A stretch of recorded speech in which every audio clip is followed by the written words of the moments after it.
স্থানীয় সংবাদ মাধ্যমৰ বাতৰি অনুসৰি চলিত মাহৰ আৰম্ভণিতে উত্তৰ চান ৰাজ্যত প্ৰতিৰোধ বাহিনীৰ ওচৰত আত্মসমৰ্পণ কৰাৰ পিছত ম্যানমাৰৰ সামৰিক জনতাই ৬জন ব্ৰিগেডিয়াৰ জেনেৰেলক মৃত্যুদণ্ড আৰু যাৱজ্জীৱন কাৰাদণ্ডৰ শাস্তি প্ৰদান কৰিছে। বিশ্বাসযোগ্য সামৰিক উৎসৰ উদ্ধৃতি দি কালি চিনহুইনৰ নিউজ এজেন্সিয়ে প্ৰকাশ কৰা অনুসৰি ২০ জানুৱাৰীৰ নাইপিডাওৰ সামৰিক আদালতে ব্ৰিগেডিয়াৰ জেনেৰেলসকলক শাস্তি প্ৰদান কৰিছিল।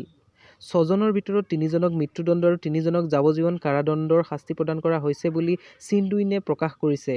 ইউনাইটেড ষ্টেটছ ইনষ্টিটিউট ফৰ পিছৰ সৈতে জড়িত ম্যানমাৰৰ ৰাজনীতিৰ সুসংযোগী পৰ্যবেক্ষক ইয়ে মো হাইয়ে স্থানীয় সূত্ৰৰ উদ্ধৃতি দি কয় যে ৫জন ব্ৰিগেডিয়াৰ জেনেৰেলক শাস্তি দিয়া হৈছে, ৩জনক মৃত্যুদণ্ড আৰু ২জনক যাৱজ্জীৱন কাৰাদণ্ড।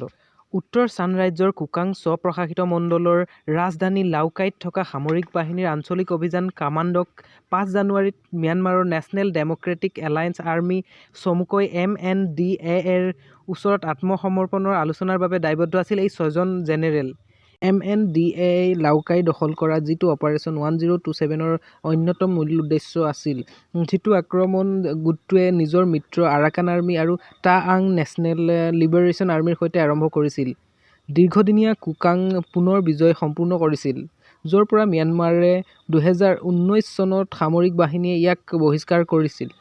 ইয়াৰ ভিতৰত আছিল MNDAA-ৰ সৈতে আত্মসমৰ্পণৰ আলোচনাৰ নেতৃত্ব দিয়া বুলি কোৱা লাওকাই মিলিটাৰী কামাণ্ডাৰ ব্ৰিগেডিয়াৰ জেনেৰেল ম কিৱাও থো আৰু নৱেম্বৰ মাহত অপাৰেচন 1027ৰ প্ৰাৰম্ভিক পৰ্যায়ত কুকাং প্ৰশাসনিক সংস্থাৰ অধ্যক্ষতা কৰা নৰ্থ ইষ্টাৰ্ণ কমাণ্ডৰ মুৰব্বী ব্ৰিগেডিয়াৰ জেনেৰেল টুনটুন মুণ্ট। অভিযানৰ আৰম্ভ হোৱাৰ পৰাই সেনাই প্ৰায় ৩০খন চহৰ, কেইবাশ ঘাটি আৰু আউটপোষ্ট, কমাণ্ড চেণ্টাৰকে ধৰি আৰু চীনৰ সৈতে কেইবাটাও গুৰুত্বপূৰ্ণ সীমাৰ নিয়ন্ত্ৰণ হেৰুৱাই পেলাইছে। কিন্তু কুকাঙৰ পতন আৰু উত্তৰ চান ৰাজ্যত সামৰিক বাহিনীৰ স্থানৰ পতনেই হৈছে আটাইতকৈ উল্লেখযোগ্য বিপৰ্যয়। লাওকাইত আঞ্চলিক অভিযান কমাণ্ডক আত্মসমৰ্পণৰ সময়ত প্ৰায় ২৪০০জন জোৱানে নিজৰ অস্ত্ৰ-শস্ত্ৰ এৰি দিছিল। খবৰ অনুসৰি ম্যানমাৰৰ সশস্ত্ৰ বাহিনীৰ ইতিহাসৰ আটাইতকৈ ডাঙৰ আত্মসমৰ্পণ, যাৰ বিনিময়ত তেওঁলোকৰ পৰিয়ালৰ সৈতে দক্ষিণ-পশ্চিমে ১৮৬ কিলোমিটাৰ দূৰত্বত অৱস্থিত লছিঅলৈ নিৰাপদে যাত্ৰা কৰা হৈছিল। দ্য ইৰাৱতীৰ মতে, পৰৱৰ্তী সময়ত এই ৬জন জেনেৰেলক সামৰিক হেলিকপ্টাৰেৰে লছিঅলৈ লৈ যোৱা হয়, য'ত তেওঁলোকক নৰ্থ ইষ্টাৰ্ণ কমাণ্ডৰ মুখ্য কাৰ্যালয়ত সোধা-পোছাৰ বাবে আবদ্ধ কৰি ৰখা হয়। ইয়াৰ পিছত তেওঁলোকক বিমানেৰে নেইপিডৰ সামৰিক ন্যায়াধিকৰণৰ সন্মুখীন কৰা হয়, অন্যহাতে তেওঁলোকৰ ঠাইত কনিষ্ঠ বিষয়াক পদোন্নতি দিয়া হয়।